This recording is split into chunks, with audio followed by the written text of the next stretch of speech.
1891 പോർച്ചുഗീസുകാരാണ് ഈ പള്ളി കണ്ടെത്തിയത്.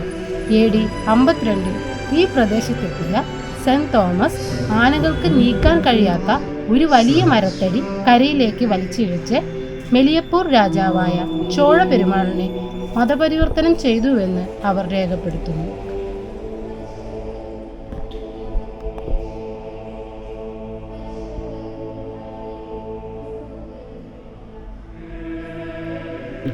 മൂന്നാം നൂറ്റാണ്ടിൽ സെന്റ് തോമസിന്റെ തിരുശേഷിപ്പുകൾ സിറിയയിലെ എഡേസയിലേക്ക് തിരികെ കൊണ്ടുവന്നു.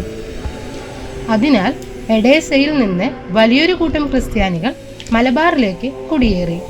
എഡേസയിലെ മെത്രാപ്പൊലീത്തയായ മാർ ജോസഫും മുമ്പ് മലബാർ സന്ദർശിച്ച വ്യാപാരിയായ ഗ്നായ തോമസും അവരെ നയിച്ചു. അവിടെയുള്ള ക്രിസ്ത്യൻ സമൂഹത്തിന് പിന്തുണ ആവശ്യമായിരുന്നു.